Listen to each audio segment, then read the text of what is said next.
Muy lejos en el corazón del Pacífico, los vientos susurran en silencio sobre la isla de Tinian. Allí se preparaba una operación que cambiaría para siempre el curso de la historia. Era un asunto secreto, nadie sabía qué arma aparecería pronto en el cielo. A bordo del bombardero B-29 se escondían secretos que nadie sospechaba. Era un gigante, de más de 2 metros de diámetro en la rueda, que pesaba aproximadamente 4,5 toneladas, con un valor de $2.000 millones. Fue construido por cientos de miles de personas, invirtiendo trabajo y noches tras noches. Y ahora, cabía dentro de un búnker, escondida en la cabina de carga, esa leyenda llamada Little Boy, la primera bomba atómica de la historia. A las 2 de la madrugada, un equipo especialmente seleccionado para esta misión ascendió a la cabina. A bordo estaba el comandante del regimiento, coronel Pavel Tibbets, quien aún no sabía hacia dónde se dirigía su avión.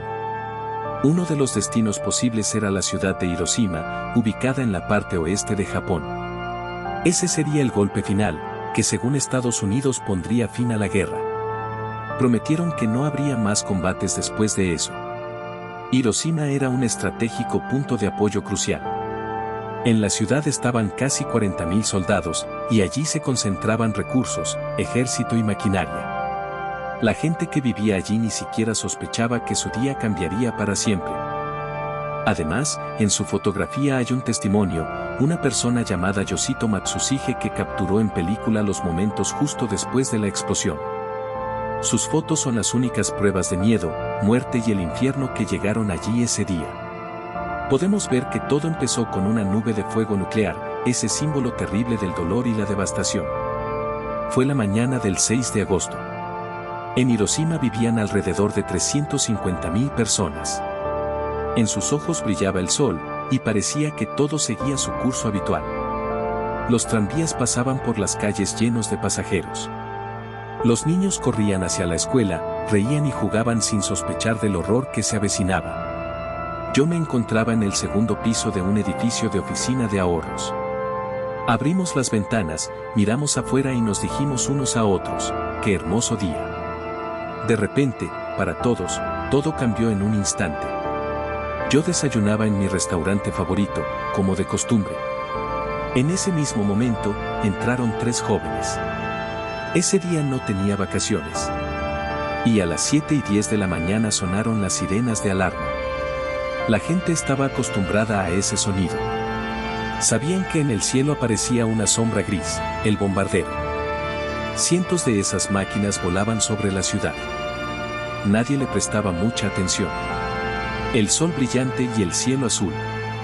En aquellos días, los bombarderos parecían una parte inocente del aire. Volaban en lo alto, con contornos casi plateados. Cuando caminaba por la calle, de repente escuché un estruendo fuerte. El estruendo interrumpió bruscamente el ruido de la ciudad. Piedra, vidrio y polvo me golpearon la cara. Una llamarada entró por la ventana. Intenté cubrirme con las manos para protegerme. Recuerdo haber visto una esfera de fuego en el cielo, más cerca del hospital de Tsuchiya. En ese momento, ocurrió una explosión, vi cómo bajaba directamente desde arriba la cabeza de Lucha. A las 8:15 de la mañana, Little Boy explotó, la detonación ocurrió a unos 2.000 pies sobre Hiroshima. Este momento se llama el punto hipocentro, el lugar de la explosión cero. La luz iluminó el cielo con un destello nuclear. Parece que incluso lo que había en el interior se convirtió en cenizas en un instante. La radiación radioactiva se propagó de inmediato. Las personas que estaban dentro del radio de infección no tuvieron tiempo de entender nada, sus cuerpos fueron arrojados por una ola de muerte. En el centro de la explosión, la temperatura alcanzaba los 6.000 grados Celsius, como la superficie del Sol. Todo lo que estaba cerca se transformaba en carbón. Las personas desaparecían en el calor, como si simplemente los quemaran. Una onda de estallido llegó con una fuerza terrible. Se levantó un viento que alcanzaba casi 1.000 millas por hora. Ese flujo de aire podía romper casas, arrasar cuerpos, destruir todo a su alrededor.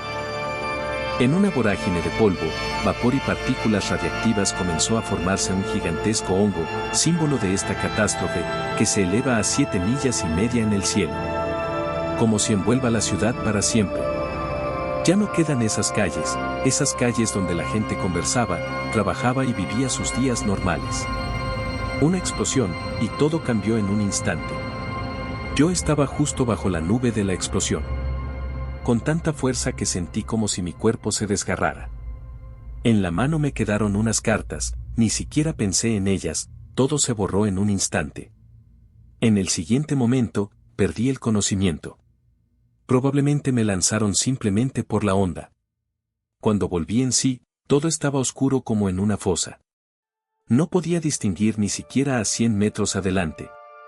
Toda la ciudad yacía en ruinas, los rastros de la explosión cubrían todo a mi alrededor, como si los hubieran tocado con una mano enorme. Y entonces entendí que había quedado vivo. Prácticamente no había luz y apenas podía distinguir el rostro de mi esposa, que yacía a mi lado. Ella sostenía mi mano, eso significaba que no nos había desgarrado en este infierno. 80,000 personas ya habían muerto.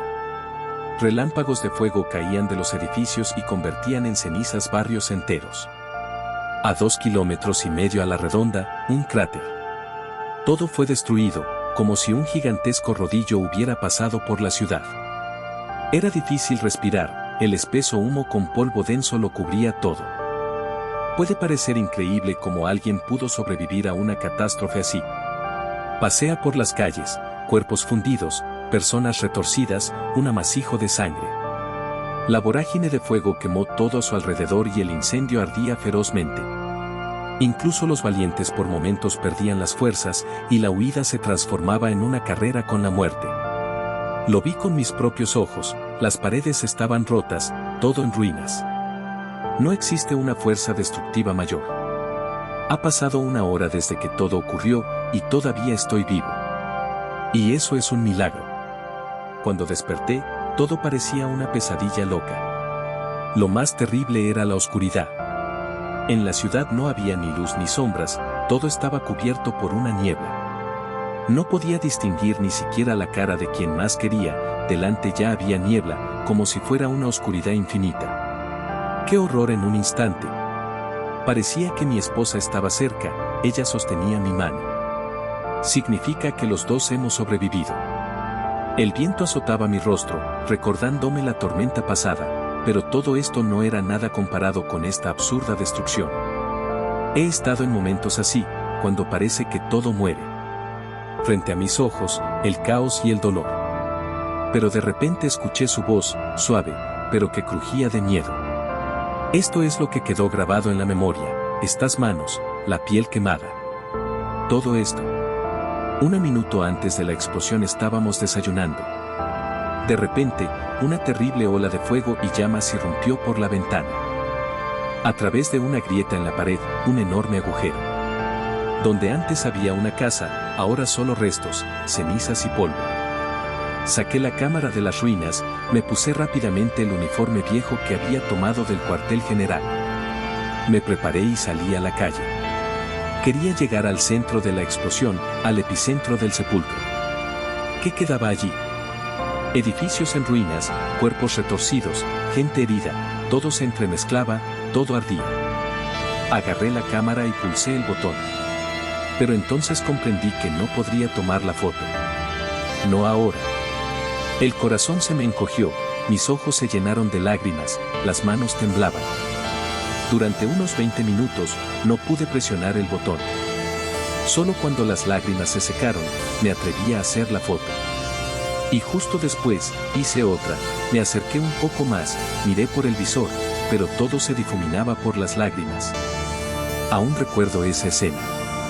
Todo parecía una maldita obra del mal en vida. Estas fotos son 2 partes de un paisaje horrible. Fueron tomadas en el puente de Miyuki, 3 horas después de la explosión, el 6 de agosto de 1945. Entonces todavía había luz, pero la gente ya había sabido lo que es el infierno artificial. Esas imágenes se convirtieron en las primeras en la historia donde se ven claramente las víctimas de una bomba atómica. Esos cuerpos estaban tendidos justo en el puente, con ojos llenos de miedo y dolor. Querían que alguien viera su sufrimiento. De repente, comprendió, toda la explosión fue más poderosa que cualquier cosa. Él, el fotógrafo, se encontró por casualidad allí en ese momento. Su destino era capturar ese instante. En las fotos se ve como todos los heridos miraban directamente a la lente, como suplicando ayuda. ¿Qué puede hacer un simple fotógrafo? ¿No es la fotografía solo el reflejo de la desesperación o un arma poderosa? Dentro de él, surgió un conflicto terrible. Tantas contradicciones. Estas imágenes se guardan en un archivo japonés, en la oficina de un periódico. Parece que están olvidadas. En tiempos de guerra, no se podía fotografiar tragedias, eso podía costarles el trabajo o incluso la cárcel. La gente temía que esas fotos pudieran minar la moral. Pero, por extraño que parezca, algunos las distribuyeron en secreto.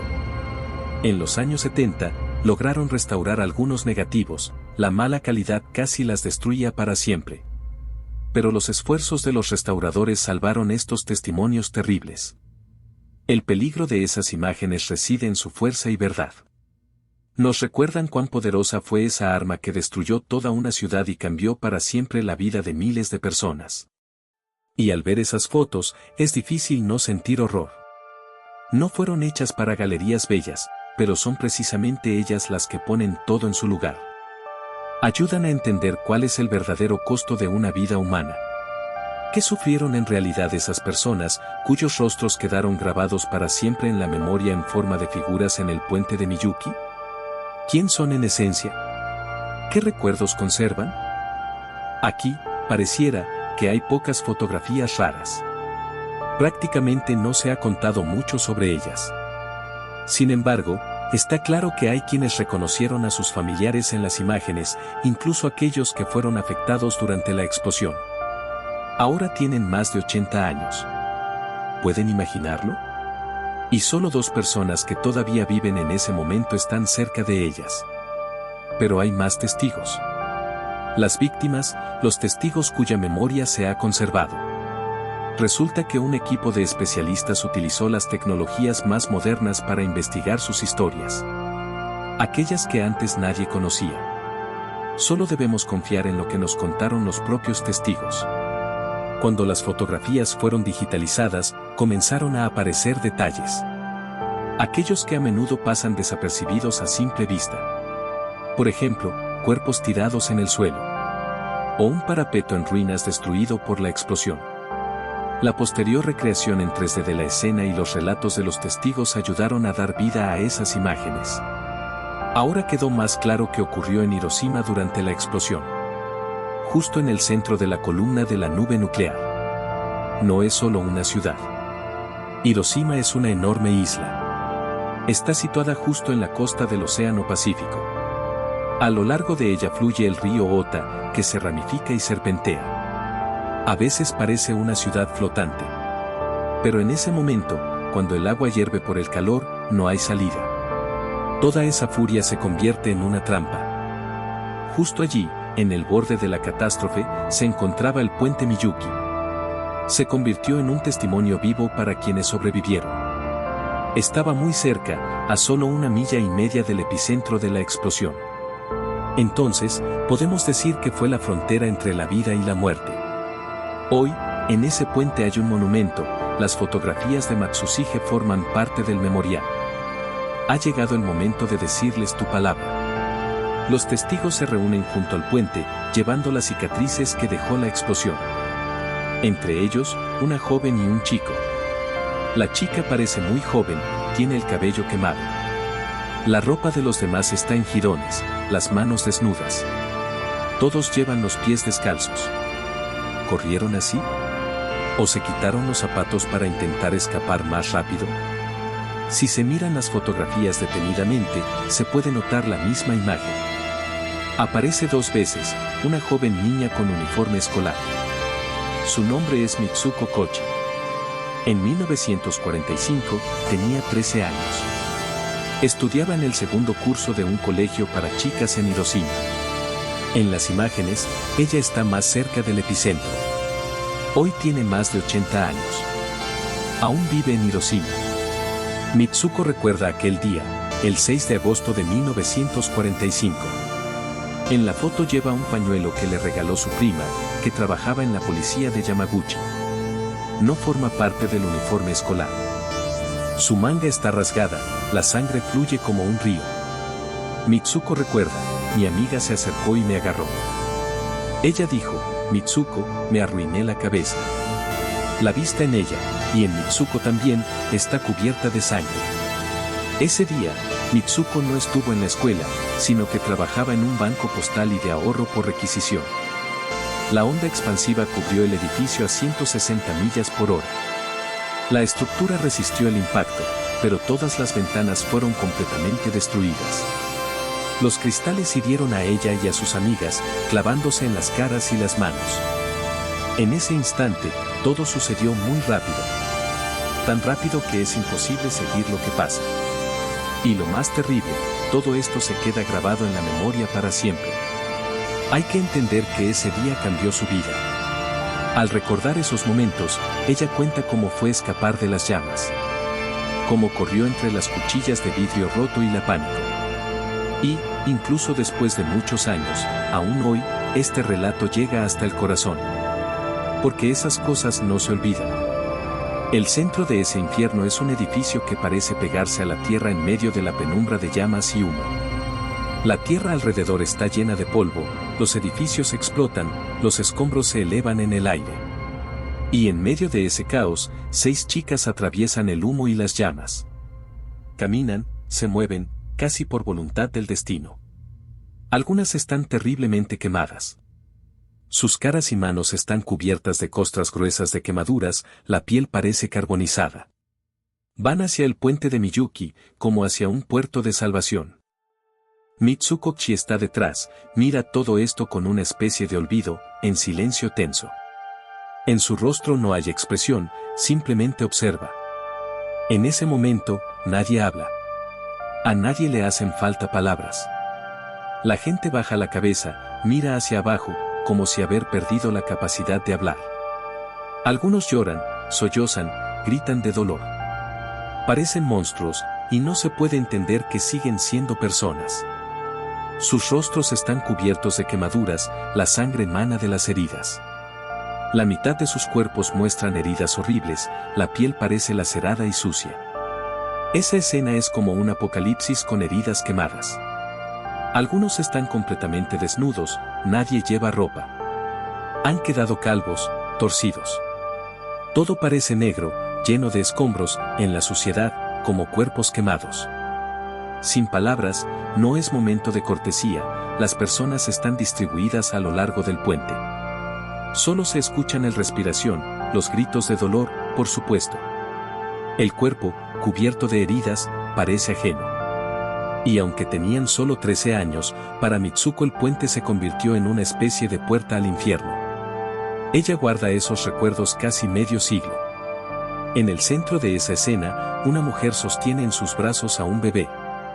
Tiene el cabello recogido en una coleta, como si se preparara para salir. Tal vez sea la hermana mayor, quizás la madre. Entre lágrimas y manchas de sangre, ella grita y gira en círculo. En sus brazos está el bebé muerto. Sus ojos están llenos de horror y desesperación. Ella grita el nombre del niño, quizás lo lanza al aire. Despierta. Despierta. Grita, pero nadie oye. Al principio parece que el niño está vivo, pero es solo un cadáver, quemado y desgarrado por el fuego. No queda nada más, solo un cuerpo quemado. Mitsuko también se ha quemado y, en ese lugar aterrador, parecería innecesario llevar ropa. Muchos quedaron sin nada, y a veces eso no ayuda, la ropa se quema, desaparece. Todo el puente es una herida abierta con sangre y ceniza. ¿Podían esas personas sentir algo? ¿O el miedo, el shock y la impotencia apagaron todo? Incluso en ese infierno hay una, Mitsuko, a quien no le está permitido olvidar esa escena. Sus sueños y temores parecen estar sellados en su memoria para siempre. El tiempo pasó, y en las 3 horas posteriores a la explosión todo se volvió más claro. Restos de fuego, calor, miedo. Personas con heridas, bañadas en los ríos, tratando de enfriar sus quemaduras. Algunos se lanzan por completo al río, como si quisieran lavarse la catástrofe, solo para hundirse al final del día, incapaces de soportarlo.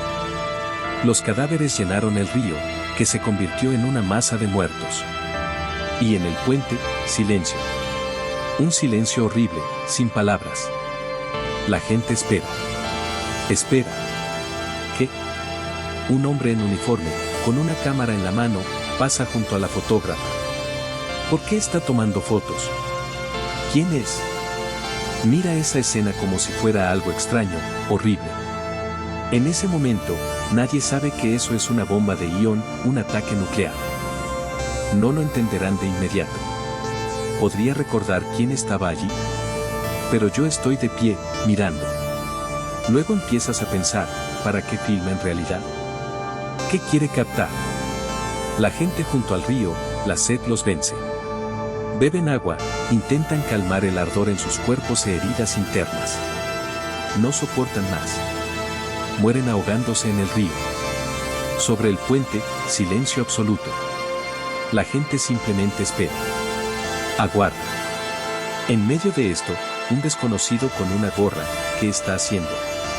¿Por qué se toca las piernas? ¿Y en el contenedor, qué hay allí? En algún lugar hay un hombre. Levanta la cabeza, busca algo. Tiene el cabello como rapado. ¿Qué busca? ¿Qué está esperando? Ese es el señor Tsuboi.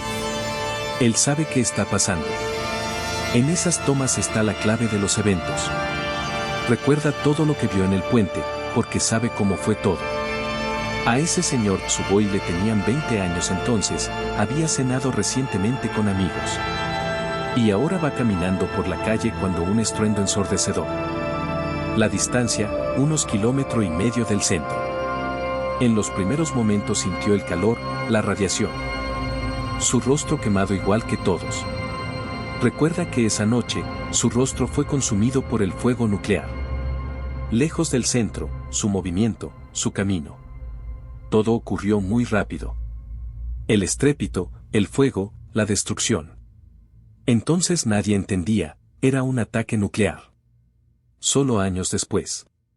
En ese instante, en un abrir y cerrar de ojos, la vida normal se convirtió en una pesadilla.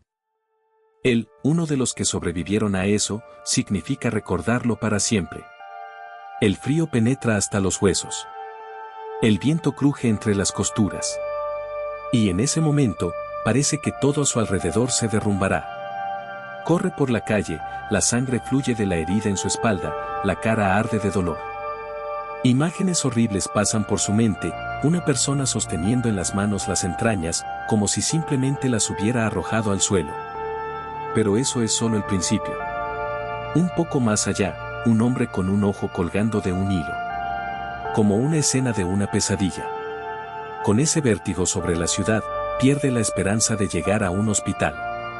No quiere luchar más. En ese momento, se dirige hacia el puente. ¿Para qué? Para encontrar al menos un poco de salvación. O simplemente para olvidar. Allí, la gente ya se había reunido, todos heridos, todos quemados. Según cuentan, llevaban consigo líquido de aceite de mostaza crudo. Ese aceite puro para freír, familiar, común.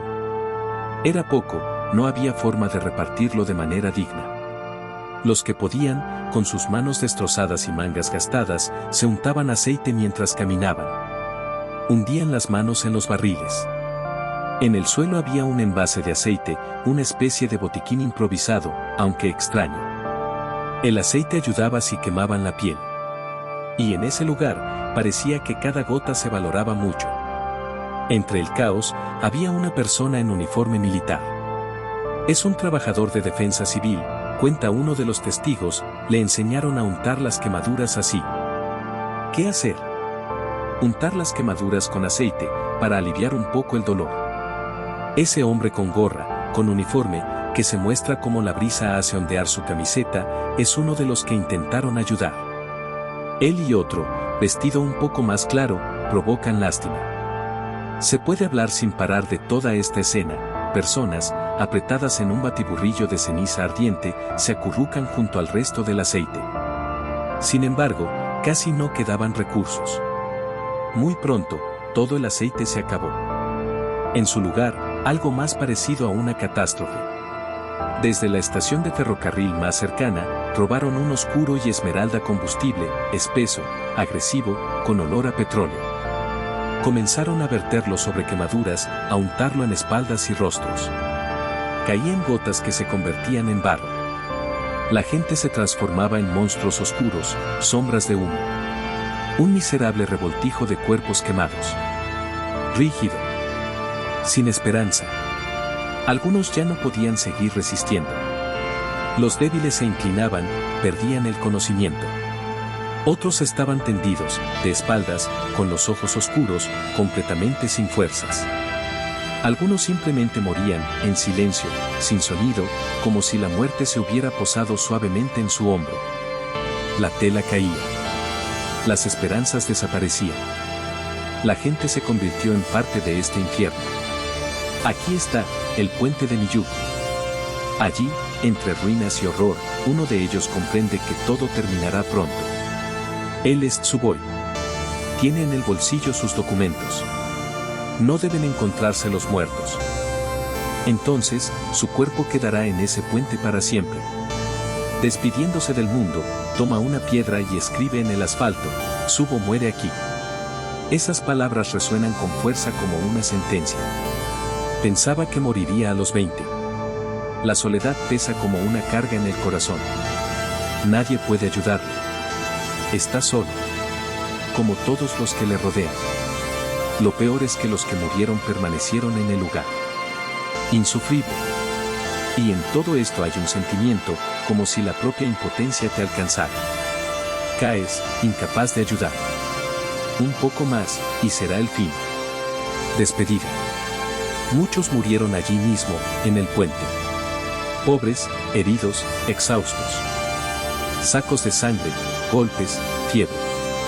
Algunos de ellos, jóvenes o niñas. Criados en una ciudad que todo se desmorona. Los más pequeños, los primeros en irse a refugios. Ellos explotaban, sus cuerpos diminutos llenos de heridas. Muchos parecían niños. En sus hombros, uniformes escolares altos que miraban al cielo. A un lado, un niño sin camisa y sin cabello. Con traje y lágrimas. Él solo, porque en teoría todos los niños debían estar escondidos. Nosotros estábamos en ese puente. Alguien cerca, parece un escolar o un niño. No recuerdo exactamente quién. Entonces parecía que todos eran iguales, solo escolares. Quizás rostros conocidos, quizás extraños. Pero en ese momento, sus rostros parecían ser parte de esta escena aterradora. Niños congelados en la foto, con los cogotes inclinados hacia las mochilas. Y parece que no tienen intención de desaparecer. Son parecidos los niños que, en la vida normal, iban a la escuela, soñaban con el futuro. Pero en ese instante de la mañana, todo cambió para siempre. Giraron 14 o 15 años, mirando a la cara a la muerte.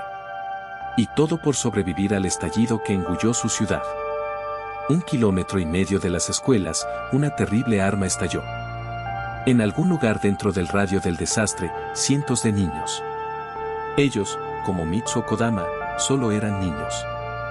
En una ciudad que hace poco bullía de vida, ahora solo hay humo y ruinas.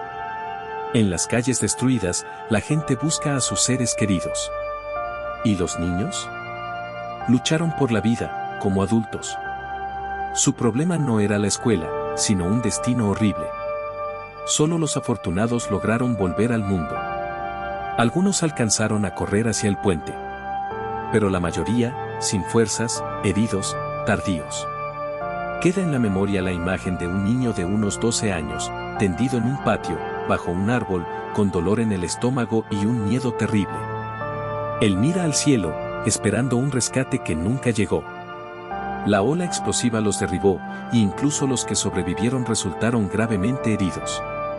Caminaron sin entender a dónde ir, solo con la esperanza de llegar a la calzada. Nadie enseña ese tipo de dolor. No enseñan cómo vivir después de eso. Solo no había pensamiento sobre el futuro. Todo lo que quedó fue la espera. La espera de ayuda, la espera del fin. El puente era la última esperanza para toda esa multitud de niños. Muchos solo podían sentarse y esperar. Algunos lloraban.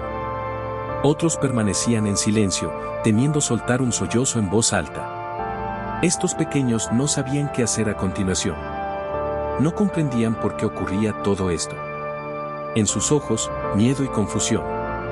No expresaron en voz alta todo lo que sentían, pero su corazón quería salir. Cada vez que los miraba, una sensación de temblor lo atravesaba. Y en ese momento empezaba a entender, estos niños luchaban por vivir. Por simplemente seguir vivos. Allí, en el puente, son la parte más vulnerable de todo ese terrible laberinto. ¿Cuántos hay allí, a una distancia de un poco más de una milla?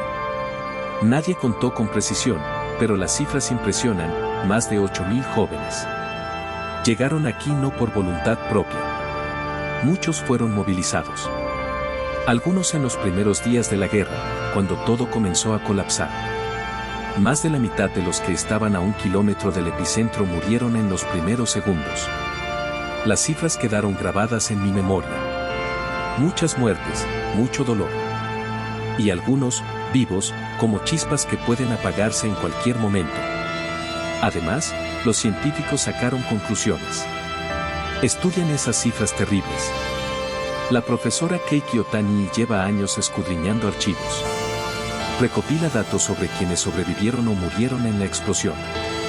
Sus investigaciones confirman todo lo que relataron los testigos. Y todo esto está respaldado por fotografías tomadas en los primeros segundos después de la catástrofe. En las fotos, decenas de niños. Así, el 22% de los fallecidos eran adolescentes. Principalmente entre 13 y 14 años. Piensa en ello, son niños tan pequeños. Ya, como adultos, enfrentaron horrores que ni siquiera un adulto podía comprender. Y cuando miras estas cifras, da miedo. Esos niños inocentes son víctimas de un destino implacable. Karoku Kuwabara tenía solo 13 años. Recuerda cómo ayudaba a desenterrar los escombros. En ese momento tenía dolor de estómago, dolores que paralizaban todo su cuerpo. En ese instante, ella yacía bajo un árbol. Y de repente, una explosión. Todo a su alrededor brilló como si fuera el fin del mundo. Muchos niños, heridos y asustados, corrieron. No sabían dónde buscar refugio. Solo pensaban en alejarse de los escombros. Muchas personas corrían hacia el puente, con la esperanza de encontrar allí un lugar seguro. Allí, entre autos y ruinas, se encontraron. En esa parte, que podría llamarse una búsqueda de consuelo o una ilusión de salvación. Ella cuenta, en el puente todo era como en una pesadilla. Pocos quedaron ilesos. Muchos lloraban. Algunos, en silencio. Agrupados en pequeños grupos, los niños solo miraban hacia un lado. No sabían qué hacer a continuación. La parte más aterradora era su silencio. Una explosión inesperada, muerte cerca, y todo desaparece. A Kuwabara le da miedo recordar ese día. No olvidó ni un detalle. Sus gritos, lágrimas, la sensación de que todo está perdido. Esos momentos son como una quemadura en el corazón. Incluso ahora, después de tantos años, ella se culpa a sí misma. ¿Por qué no pudieron escapar antes? ¿Por qué todo se destruyó tan rápido? Muchos niños estaban al borde del abismo. Sus vidas pendían de un hilo delgado. Y no solo porque alcanzaron el puente. Aquí empieza una nueva y terrible batalla. No se trata solo de las heridas, sino de la supervivencia. El momento de rendirse aún no ha llegado. En ese instante, en el corazón de Hiroshima, todo se llena de llamas y humo. Su última oportunidad es cruzar el puente. Y allí, en ese estrecho paso, se decide todo. Vivir o morir. El enemigo no duerme. No se aparta. Da igual quién seas. La infancia no da tregua. Y en esta historia, hay una sensación de que el paso de la salvación a la destrucción es muy rápido. El puente se convierte en un límite entre la vida y la muerte. Allí, en el humo y las llamas, desaparecen miles de destinos. El tiempo parece haberse detenido. Lo único que queda es el olor a árboles quemados y el sonido de proyectiles cayendo. Corren sin saber qué les espera tras la siguiente esquina. Pero dicen que fue precisamente por ese puente por donde lograron sobrevivir. Cada paso es como una apuesta de azar. No sabes qué pasará a continuación. Hasta que no pasas, no entiendes cuánto aún existe de fe en la salvación. Cada vez más víctimas del incendio comienzan a llegar al lugar del suceso.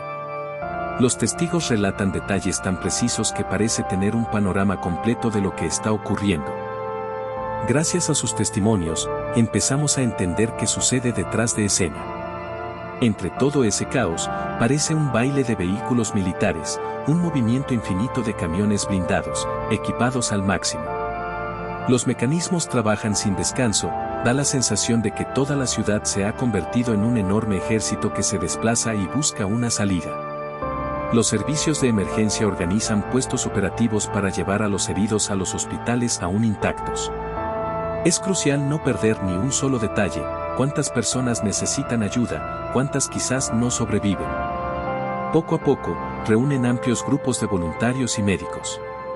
Camillas, heridos, combatientes, todos avanzan en armonía, como en una aterradora pero valiente puesta en escena de ballet. Goro Takeuchi, un cadete de 22 años de las Fuerzas Armadas, que se encuentra cerca de Hiroshima, ve de repente un cielo iluminado con intensidad. Por un momento, parece que el sol ha salido entre las nubes. Luego escucha un golpe sordo, como si alguien golpeara bruscamente la mesa con la palma. Y eso no es una ilusión, sino la realidad. Media hora después, él y otros 100 soldados hacen causa común para ayudar a evacuar a los heridos. Sus rutas atraviesan el puente de Miyuki. Allí comienza algo parecido a una terrible tragedia.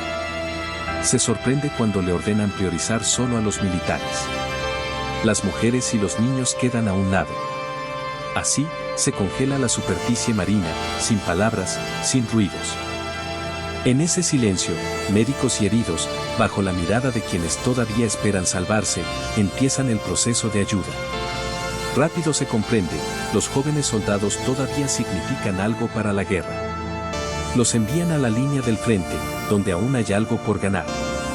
¿Y por qué se considera que las mujeres y los niños son débiles? Les toca esperar en la fila. Y parecía lógico, porque el hombre debe luchar.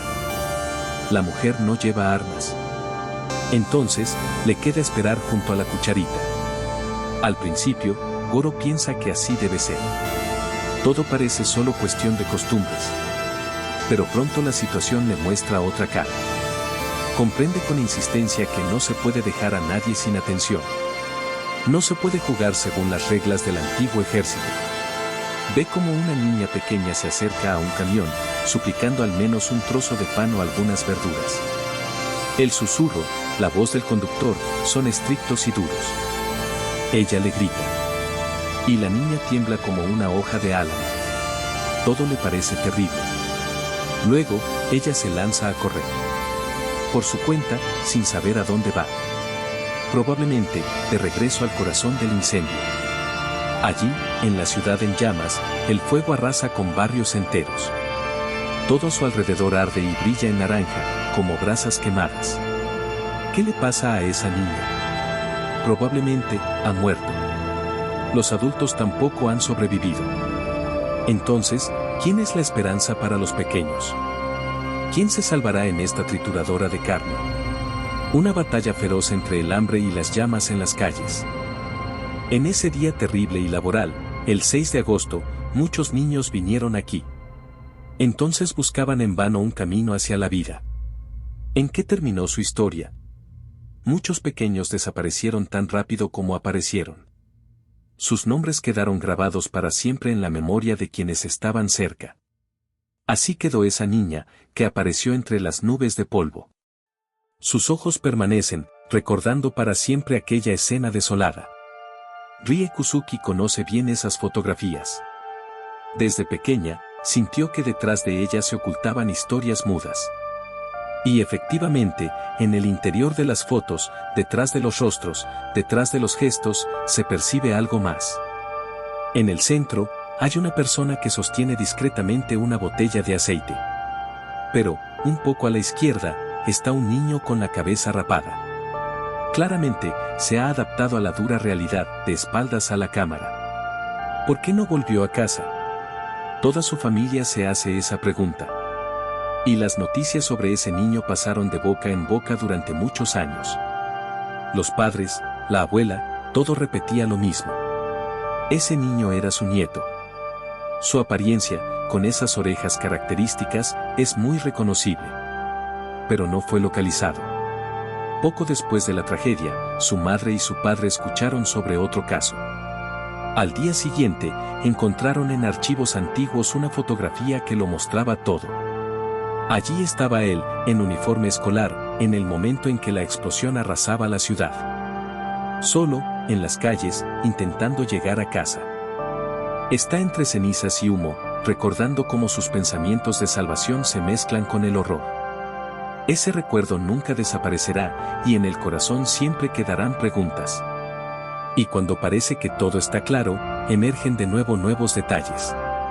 ¿Por qué nunca apareció ese niño en concreto? ¿Qué le sucedió? Nadie sabe con certeza. Solo se puede suponer. El tiempo dirá si tuvo un lugar en este mundo o si desapareció para siempre entre las llamas de la historia. Por eso, a veces parece que la tragedia no está tan lejos como parece a primera vista. Vive en cada uno de nosotros, quien vio la destrucción con sus propios ojos. Y la memoria de quienes no volvieron, es como una sombra oscura que nunca desaparece. Y solo porque hay fotografías. Porque hay personas que recuerdan. Ellos son la prueba viva de que incluso en los momentos más horribles queda algo auténtico. Él corre en medio del caos en dirección al puente Miyuki, donde Yoshito Matsushige lo está fotografiando. Con esa imagen se ve claramente que él está allí. Pero, ¿por qué justo él no pudo regresar? Cuando en un instante mueren cientos de personas, es difícil entender qué le sucedió a cada una de ellas. Esa es una de las caras más crueles de la guerra y del bombardeo atómico. Hiroshima es una ciudad entera que se borra en un abrir y cerrar de ojos. Miles de vidas desaparecieron en fracciones de segundo. Poco a poco, gracias a las fotografías de Matsushige, logramos entender cómo se desarrollaron los acontecimientos aquella mañana fatídica. Pero, ¿qué fue de las personas que lo vivieron, qué experimentaron, qué sintieron bajo la nube negra? El Dr. Arada es un cirujano del hospital de Osaka. Todavía es especialista en medicina de emergencia. Sus palabras ayudan a entender que las imágenes en la fotografía no son solo escenas terribles. Su significado es mucho más profundo. Él ve piel quemada, ropa carbonizada. Todas esas personas parecen estar en una zona de impacto. De inmediato nota detalles importantes.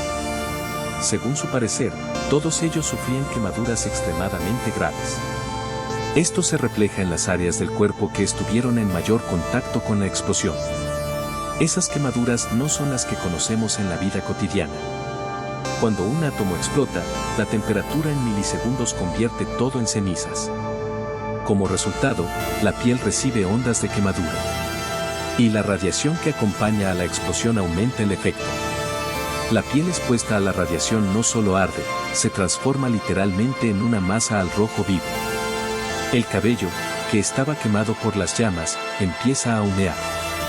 La piel se convierte en segundos en una costra dura, oscura. Aparecen burbujas increíbles en el cuerpo, que pronto revientan, dejando heridas sangrantes. Las terminaciones nerviosas quedan expuestas al aire. ¿Puedes imaginar el sufrimiento que atravesaron esas personas? La sensación era como si una pared caliente se hubiera clavado directamente en el cuerpo. Algunas alcanzaban a llamar a su madre gritando, «Mamá, tengo calor». Caminaban con dificultad, lentamente, como en la niebla. Y todo porque su ropa, que parecía familiar, tras la explosión se convertía en pedazos carbonizados. ¿Qué tiene de sorprendente esto? Todo es cuestión de piel. Mientras el Dr. Arada examinaba el cuerpo de uno de los supervivientes en el hospital, comprendió que no era como con quemaduras normales. Donde antes había una capa de piel intacta, solo quedaban manchas de rojo sanguinolento y, junto a ellas, carne. La piel empezaba a desprenderse, como cuando se cocina un pescado. Como si la hubieran cortado con un cuchillo. Los tejidos internos, rojos y húmedos, sobresalían hacia afuera, estaban impregnados de líquido, como si una herida filtrara agua. Cuando se hornea carne en una bandeja, se reseca y se encoge. Así mismo sucede con la piel, que en la explosión simplemente se inflama y se desprende. En el puente Miyuki está también el padre Koji Mitsukoshi. Tiene enormes heridas en las manos. Lo sostenía del hombro y le preguntaba, ¿estás vivo? ¿Todo bien? Entonces, debido a la quemadura severa, la piel se desprendió por completo, cubriendo su brazo con una capa de carne roja y acuosa. La escena era aterradora. Sus quemaduras son un ejemplo claro de la destrucción causada por armas nucleares. La explosión no solo genera un incendio. Deja huellas como sombras de la muerte. Lo más aterrador es que, incluso si algún hospital quedó intacto, allí llegaban heridos tan graves que no solo era difícil curarlos, sino incluso entender que estaban sufriendo. Todo el impacto es tan intenso que ya resulta difícil de soportar solo mirarlo. El profesor Asahi es físico. Estudia los efectos de la explosión. Y su mirada confirma todo, el radio de devastación no es solo una forma, sino un verdadero infierno.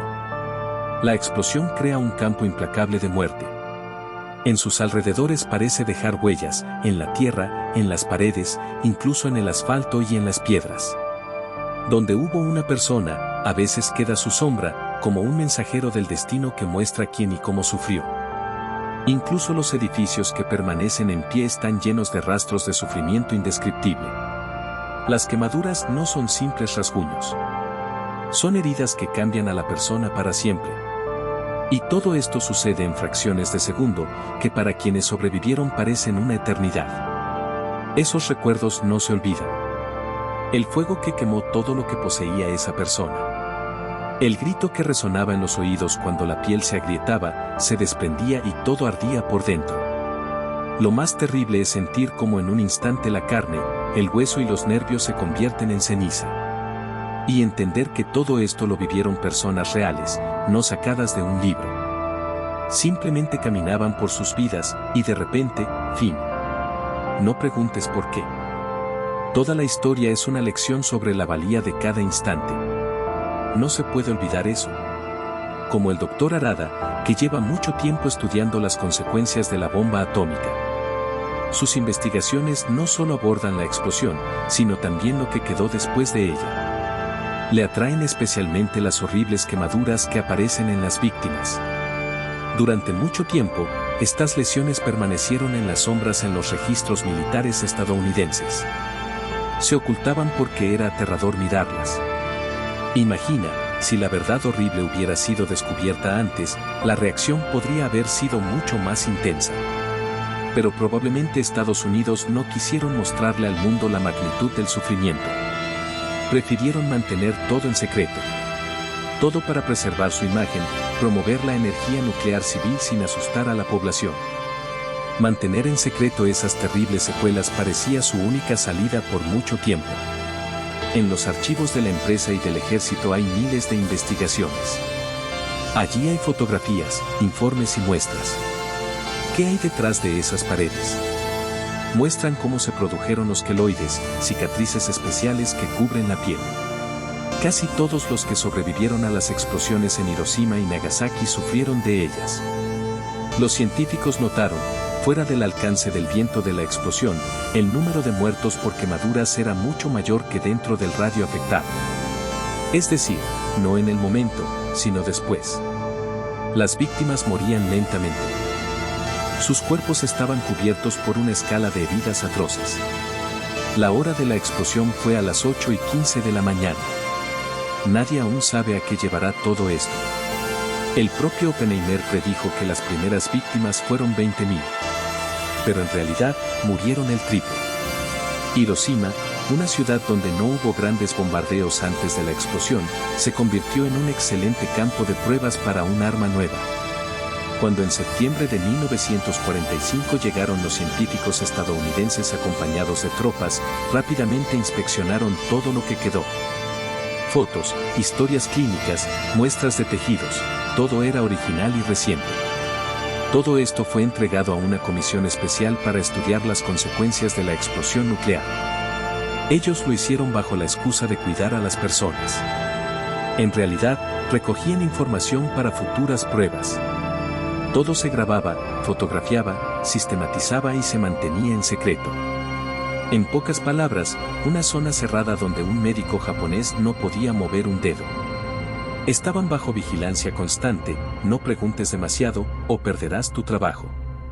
Todo lo que quedó después de la explosión fueron fotos y registros. Los mostraban en videografías.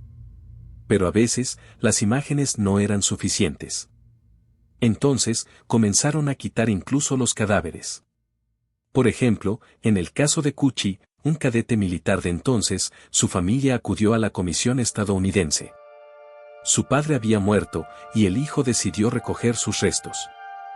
Muchas cosas resultaron ser más complicadas que simplemente un aviso de entierro. Resultó que el cuerpo se había conservado en formol, cortado y desecado. 4 días después de la explosión, en la ciudad empezó una enfermedad terrible. Cadáveres, vómitos, hemorragias, pérdida de cabello.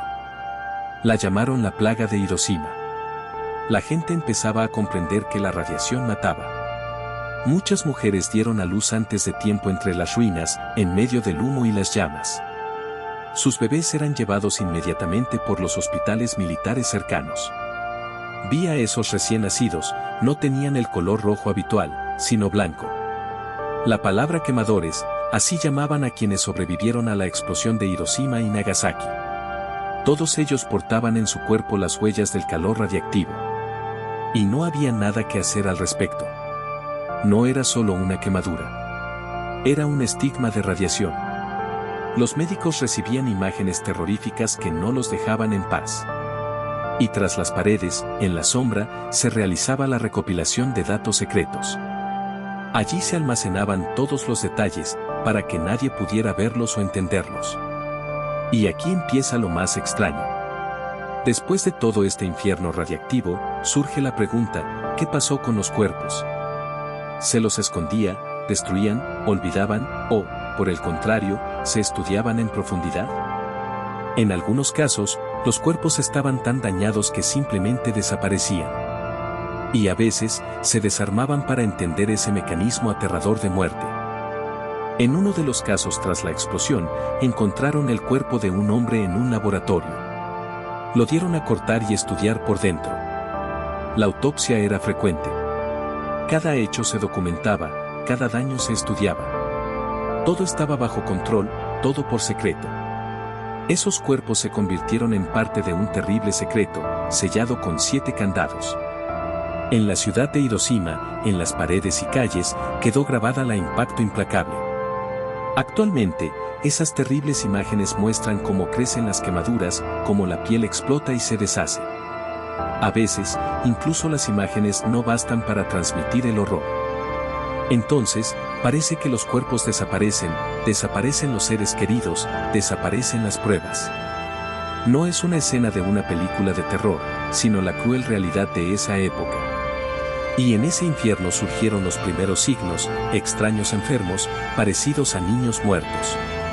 Algunos, justo después del nacimiento, tenían la piel blanca, como cubierta de nieve. Los llamaban bebés blancos, los fantasmas de esas explosiones. Tales historias permanecen en secreto. Pero sus consecuencias solo se revelarán después de años. Y seguimos solo adivinando cuántos secretos más se esconden tras ese silencio. Volveremos a la historia de quienes pasaron por la prueba más terrible. Las personas a las que llaman Hibakusa. Ellos no solo sobrevivieron a las quemaduras dejadas por la explosión, sino también a las consecuencias de la radiación nuclear.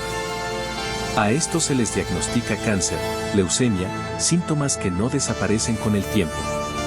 En la sociedad japonesa, el estatus de Hibakusa les otorga derecho a pensión y tratamiento gratuito. Se les otorga el título como si eso pudiera compensar, aunque sea en parte, su sufrimiento. Pero en la práctica, esto marca el comienzo de un nuevo dolor, la sociedad empieza a temerles. La gente los mira como a forasteros. El temor es tan fuerte que incluso los familiares comienzan a evitarlos. A las mujeres se les acusa de dar a luz deformes. Se considera a los hombres infértiles. El miedo se convierte en un estigma que los marca para siempre. Intentan esconder su desgracia, esconderse de la mirada de los demás. Pero esconderse, en realidad, solo es añadir una herida a otra, como si su dolor pudiera aliviarse. En lo profundo, muchos sienten que no sobrevivieron por casualidad. Y ahora deben esconder una verdad terrible. En las fotos de Matsushige aparece a veces una mujer que pide mantenerse en el anonimato. Ella vive, pero no quiere hablar abiertamente. ¿Por qué? Porque teme que la acusen o la rechacen. Algunos dicen, yo también no quería que alguien supiera, pero fue mi hermano quien insistió. Decidió que no se podía ocultar el hecho, porque su padre aparecía en la foto. Antes, la mayoría de los Hibakusa preferían guardar silencio. Temían que sus hijos y nietos enfrentaran prejuicios, que los despreciaran. Las personas del puente de Miyuki tampoco quieren recordar. Para ellos, ese lugar no es solo un punto de impacto, sino un punto de inflexión. Quieren desaparecer en la sombra, como si la explosión nunca hubiera ocurrido. Algunas personas necesitan olvidar. Otras, por el contrario, no pueden dejarlo en el pasado. Cada mañana, justo en el momento en que detonaron Nodoboe, en la ciudad suena una campana. A las 8:15 de la mañana, todos los 6 de agosto, toda Hiroshima se detiene. La ciudad se une para recordar al mundo la paz, el valor de la vida.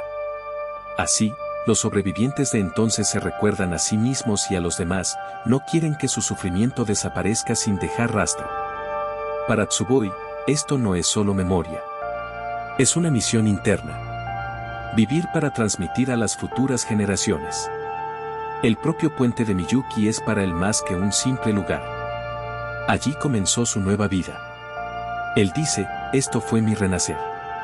En un instante, en el puente, él y sus amigos, Kochi, Nishioka, Kodama, perdieron su inocencia. Fueron transformados para siempre. Y no son solo palabras. Ninguno de ellos querría repetir ese infierno. Una interminable serie de cuerpos quemados. La muerte inevitable y los destinos destrozados. Parecía que presenciaba algo demasiado terrible como para ser verdad. Ellos son todos, Takeuchi, todos los demás. Después del 6 de agosto, sus vidas dejaron de ser las mismas. Quieren que su sufrimiento no haya sido en vano. Su esperanza es que la memoria de aquel día permanezca. Porque después de su muerte, nadie volverá a contar esto. Los hombres y mujeres decidieron que no permitirán que la historia desaparezca. Mientras estén vivos, recopilan fotografías, registran sus recuerdos, documentan. Ellos creen que así se puede dejar una huella. De esta manera, las generaciones jóvenes entenderán el valor de la paz. Estas personas desean que nadie olvide nunca la barbarie de Hiroshima. Ese es su deber. En sus manos está la esperanza. No permitir que el pasado se repita. Yoshito Matsushige falleció en 2005. Sus fotos se convirtieron en parte de la memoria colectiva. Son testigos que hablan de las 210.000 víctimas. No solo de las que murieron de inmediato, sino también de las que fallecieron posteriormente. Todos ellos, hombres, mujeres, niños. Toda esta historia terrible forma parte de la historia de la humanidad. Una lección importante para que la humanidad no vuelva a presenciar algo similar. Y solo queda la esperanza de que estas imágenes, estas palabras, no sean en vano.